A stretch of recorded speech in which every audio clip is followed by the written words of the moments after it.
Please welcome Mr. Benjamin Gulak.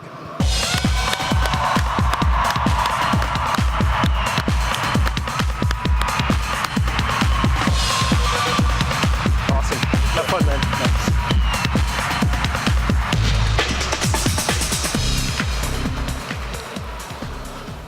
Oh, wow. I still remember my first ICEES experience like it was yesterday, even though it was almost 8 years ago to the day. I remember setting my project up on my birthday, and the only thing I can think of was praying that the thing was going to work the next day.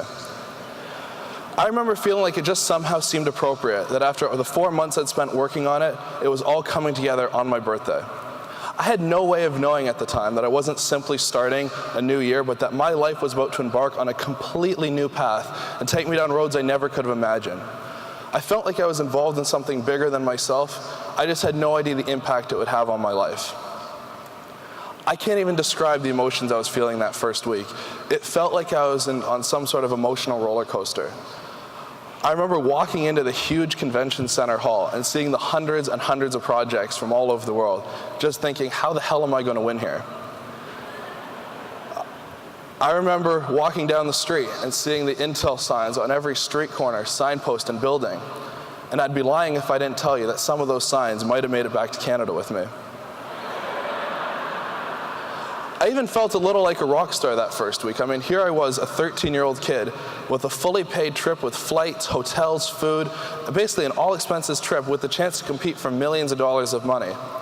I mean, that was pretty cool. Unfortunately, I didn't know it would be 3 more years before I actually saw any of that money. I did walk away from that first week, though, with 2 very valuable lessons. The first one was on the last day of judging. 2 of the judges that I had earlier that day came back to talk to me about my maglev project. It turned out that these were the same engineers that worked on the real maglev train over in Shanghai, and they had some ideas and suggestions for next year when I came back. Now, this was the first time all week I actually felt like I belonged here. I mean, here were 2 superstar engineers who worked on the real version of my train telling me that they thought the project was worthy and could even win here. The second thing I learned is that I really liked science. Before this trip, I'd never really understood the point in memorizing a bunch of physics formulas or learning the periodic table. I never thought of science as a career. It was just something I had to do in school.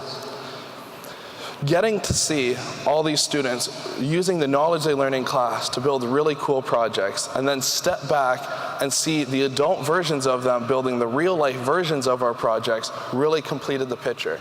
And suddenly I realized that the science classes were just building blocks in order to build really cool things. So I left that first year determined to come back and a newfound passion for science.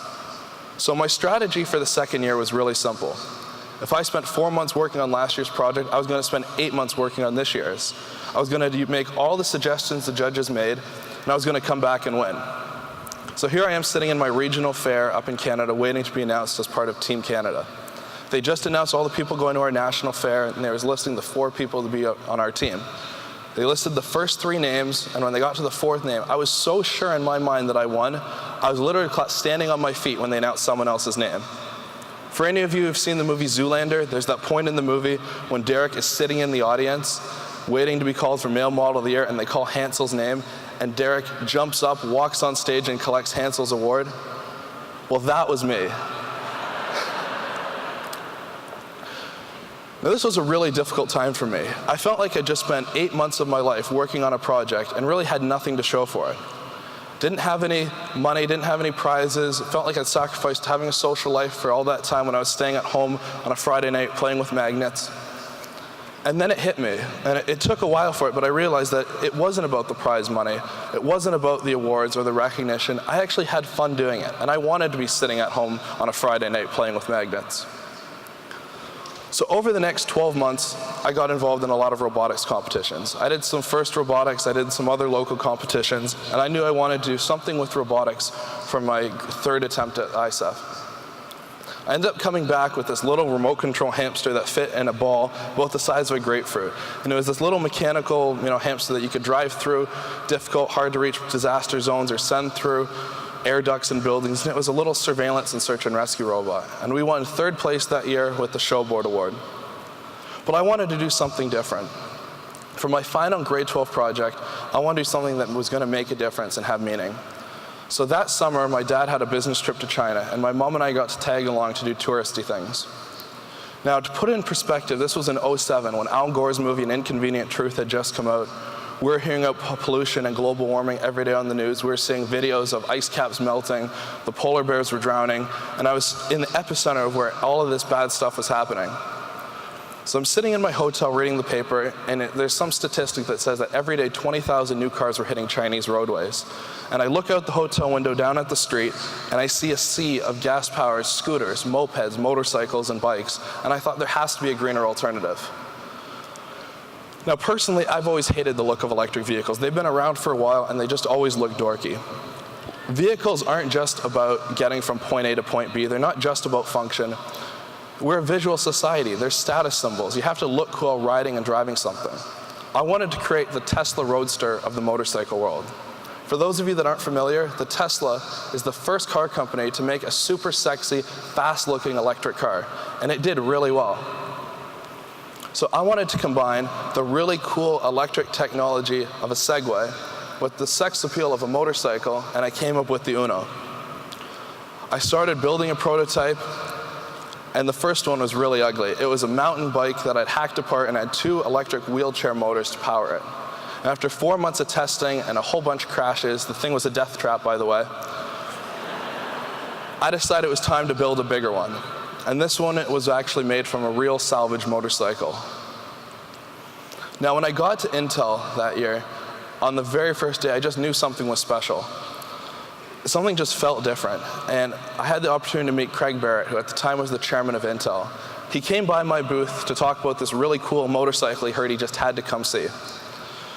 And while we're talking, he's asking me, what schools are you thinking of going to in the fall? Now, at this point, I'd never thought of coming to the States. I was thinking I'd go to U of T or one of the local colleges where I grew up. And Craig suggests, well, what about Stanford, because he happened to be an alum, or maybe MIT? Now, that whole week, my horizons were being broadened. Suddenly, I had judges talking to me about filing for patents, legally protecting myself, raising money, and basically starting a company. At the end of the week, we ended up winning a second-place grant award and an award for the project with the most marketable applications, which I interpret as meaning, hey, people thought there was a market for it. So I decided to take a year off of school, much to my parents' disappointment, and keep developing it. Now, after ICEES, I started getting a lot of media requests and people wanting to do interviews. One of them was from Popular Science magazine, and here I was thinking, I'm going to get a little blurb in the back of the magazine that no one will read. Next thing I know, I'm on the cover of the magazine as Invention of the Year. At this point,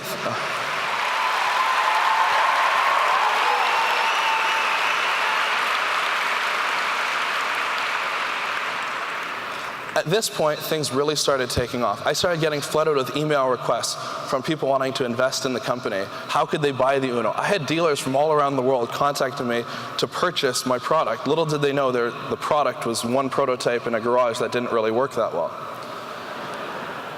So I was invited to go on the hit TV show Dragon's Den, or in the States, as you guys know, it's called Shark's Tank. And this is how it went.